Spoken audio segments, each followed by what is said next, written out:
ҷавонон ояндаи миллату давлат ба ҳисоб рафта, ҳукумати мамлакат барои ин қишри ҷомеа шароити мусоидро фароҳам овардааст. Дар ин росто аз ҷониби ҳукумати мамлакат барномаҳои зиёде рӯи кор оварда шуда, бо дар назардошти талаботи ҷавонон ба бинои муосир бо дастгирии бевоситаи пешвои муаззами миллат дар шаҳри Хӯрох, бинои маркази ҷавонон бунёд гардида, бо гузашти айём бино ба таъмиру азнавсозӣ ниёз пайдо намуда, аз рӯи ҳамкориҳои судманди ҳукумати ҷумҳурии Тоҷикистон бо шарикони рушд, дар ин росто лоиҳаи махсус тарҳи резӣ карда шуда, имрӯзҳо корҳои бунёдӣ бо маром ҷараён дорад. Айни ҳол корҳои бунёдӣ дар иншоот ҷараён дошта аз ҷониби котиботи ҳукумати Швейтсария оид ба иқтисодӣ ва сафорати ҷопон маблағгузорӣ шуда истоданд. Барои пешбурди корҳои сохтмонӣ ҷамъияти дорои масъулияти маҳдуди Худоёрбек ва таъминоти деҳот саҳми худро гузошта, таваҷҷӯҳ ба сифати баланди иншоот дар мадди назар гузошта мешавад. Корҳои таъмириву азнавсозӣ аз соли 2020 оғоз гардида, айни ҳол зиёда аз 95% корҳои бунёдӣ ба анҷом расонида шуданд. Дохили бино аллакай пурра таъмир гардида, сохтмончиён ба бунёди атрофи бино банд мебошанд. Бунёдкорон азм доранд то корҳои сохтмониро мутобиқи талаботи замон ба анҷом расонда,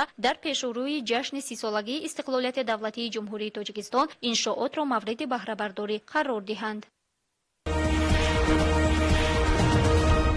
نظام بانکی تحت توجه حکومت کشور قرار داشته و با استفاده داده شدن چندین انشاءات زمانوی و تجهیزانیده شده امروز در قلمرو ولایت خدمت رسانی با صفت بانکی برای اهالی فراهم گردیده است. فیلیال رقم 66 بانک دولتی امانتگذاری جمهوری تاجیکستان امانت بانک در مرکز ولایت شهر خروخ همروزه به بیش از 200 نفر ساکنان ولایت در سمت خدمت رسانی های گوناگون بانکی فعالیت را پیش برده ایستاده است. فیلیال بانک دولتی امانتگذاری جمهوری تاجیکستان امانت بانک توسط 40 عدد مرکزهای خدمت رسانی بانکی به اهالی قلمرو ولایت خدمت رسانی نموده ایستادند.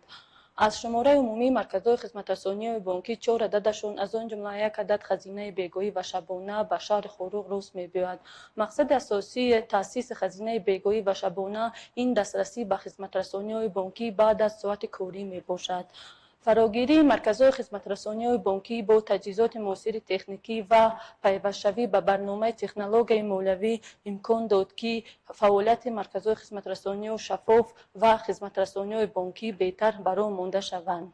بهر بهتر نمودن سطح و صفت خدمت رسانی به میزاجان از جانب بانک همساله اقدام‌های گوناگون روی کار آورده می‌شوند. اقدام دانشجو 2021 و کشاورزی قرض‌های امتیازناک را برای تحصیل، خریداری و دسترس نمودن لوازمات مکتبی، اینچنین پیش بردن کار در ساحه کشاورزی را فراهم آورده است. از هدف‌های نوبتی شهادت می‌دهد. خواهشمندان می‌توانند از این اقدام بدون مشکلی تا مهلت معین گردیده برخوردار گردند. مقصد اساسی این اقدام این خریداری نمودن سر لباس مکتبی، لوازمات خوانش و پرداخت حق خدمت تحصیل بوده.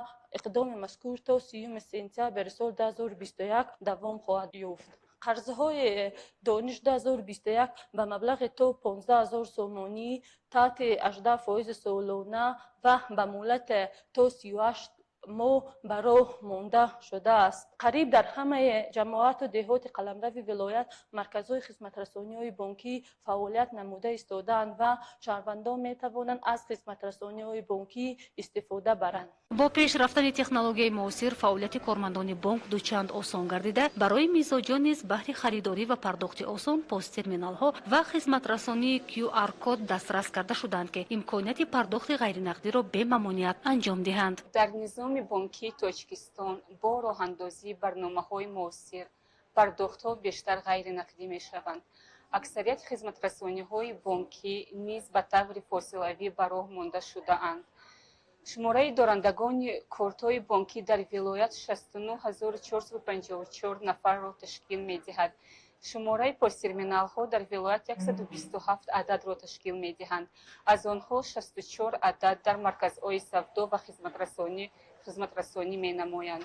در مغازه‌ها، داروخانه‌ها، نقطه‌های سوزشواری، مرکزهای خدمت رسانی و میمانخانه‌ها و دیگر نقطه‌هایی که به اهالی خدمت می‌رسانند پست ترمینال‌ها نصب کرده ایم و باز یک برنامه موثرتری که امروز امانت بانک در همه نقطه‌ها نصب کرده ایستاده است. این پرداخت غیر نقدی و واسطه QR کد می باشد که به حد آسان و ساده‌تر است. нуқтаҳои савдо ва хизматрасонӣ метавонанд аз ин намуди хизматрасонӣ истифода намоянд. масъулини филиали рақами 66 бонки давлатии амонатгузории ҷумҳурии тоҷикистон амонатбонк дар вилоят бо истифода аз самараи даврони соҳиби истиқлолӣ ҷиҳати боз ҳам беҳтару хубтар гардонидани сатҳи хизматрасонӣ дар самти фаъолияти бонкӣ заминаи воқеӣ мегузоранд.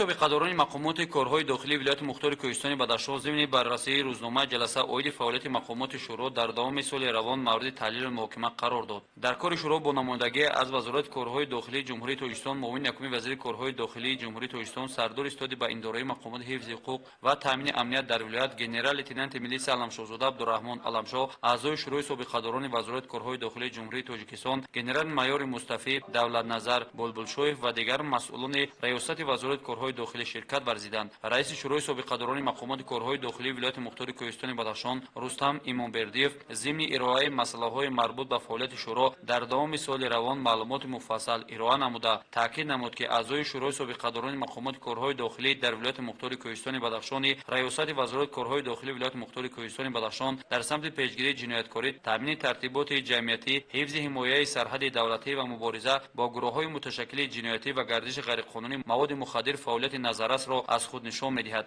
собиқадорони мақомоти корҳои дохилӣ дар рафти ҷаласаи шӯро қайд доштанд, ки барои баланд бардоштани малакаи касбӣ ва фаъолияти хизматии кормандони ҷавони милитсия саҳми назарраси худро мегузоранд. бо мақсади таъмини амният ва суботи ҷомеа, пойдории сулҳ дар кишвар, собиқадорони мақомоти корҳои дохилӣ дар вилоят низ кӯшиш менамоянд, ки ҷавонону наврасонро дар рӯҳияи баланди ватандӯстӣ ва ҳифзи эҳтироми муқаддасоти миллӣ тарбия намуда дар баргузории чорабиниҳои гуногун аз қабили гузашти низомӣ фаъолона иштирок намоянд. гуфта шуд, ки имрӯз аъзоёни шӯро бахсу собиқадорони соҳа дар тарғибу ташвиқи сиёсати сулҳпарваронаи асосгузори сулҳу ваҳдати миллӣ пешвои миллат президенти ҷумҳурии Тоҷикистон муҳтарам Эмомалӣ Раҳмон дар байни аҳолӣ саҳми назаррас гузошта кӯшиш менамоянд, ки насли ояндасози кишварро дар рӯҳияи ватанпарварӣ тарбия намоянд. гуфта шуд, ки ҷумҳурии Тоҷикистон имрӯз дар остонаи ҷашни муқаддаси миллӣ, яъне 30-солагии истиқлолияти давлатӣ қарор дошта, бо азму талошҳои хастанопазири пешвои миллат муҳтарам Эмомалӣ Раҳмон шаҳру ноҳияҳои кишвар дар муддати кӯтоҳи вақт рушду нумӯ карда ба дастовардҳои арзишманд ноил гардидааст. استقلالیت این بزرگترین دستاورد خلق تاجیک در طول تاریخ 1000 ساله می باشد. این دستاورد تاریخی بود که امروز تاجیکستان در ردیف دیگر دولت‌ها در برابر کشورهای مترقی جهان قدم زده در حال پرابلم و مسئله های گلوبالی که ساکنان سیاره به آن روبرو گردیدند سهمی ارزنده می‌گذارد.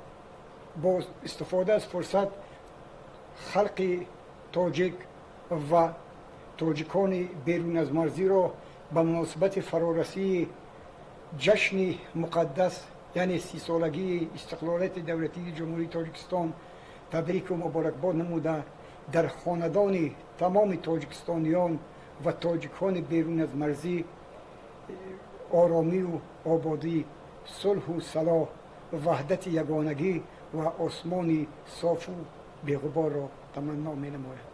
اعضای شورای سابقه‌داران وزارت کارهای داخلی جمهوری تاجیکستان گنرال مایور مصطفی دولتنظر بلبلشویف ضمن برآمد خویش اوید برطرف نمودن کمبودی و نارسایی‌های جای داشته معلومات منظور داشت. علمشاهزاده عبدالرحمن علمشاه معاون یکم وزیر کارهای داخلی جمهوری تاجیکستان رهبر استادی به اداره مقامات حفظ حقوق و تامین امنیت در ولایت از دستگیری‌ها و اوضاع ناامن و ناگوار منطقه و جهان یادآور شده تاکید نمود که گروه‌های تروریستی و اکستریمیستی هر لحظه می‌توانند به آرامی و ثبات کشور مانع پیش آورند. قید داشت که در پی چاره‌بینی‌های مهم سیاسی از قبیل 30 سالگی استقلال دولتی جمهوری تاجیکستان، 20 سالگی سازمان همکاری شانگهای، اینچنین جلسه سران دولت‌های اتحادیه امنیت دستجمعی تجلیل کرده می‌شود و هر یک ما را ضرور است که زیرکی سیاسی را از دست نداده برای جشن گرفتن معرکه‌های مهم سیاسی از خود مسئولیت بلند را نشان دهیم. در انجام جلسه برای تقویت منبع کار شورای سابقه‌داران مقامات کارهای داخلی توصیه‌های سودمند ارائه گردیده برای برطرف نمودن بعضی از کمبودی و نارسایی‌های جای داشته دستور سپارش‌های جدی داده شده.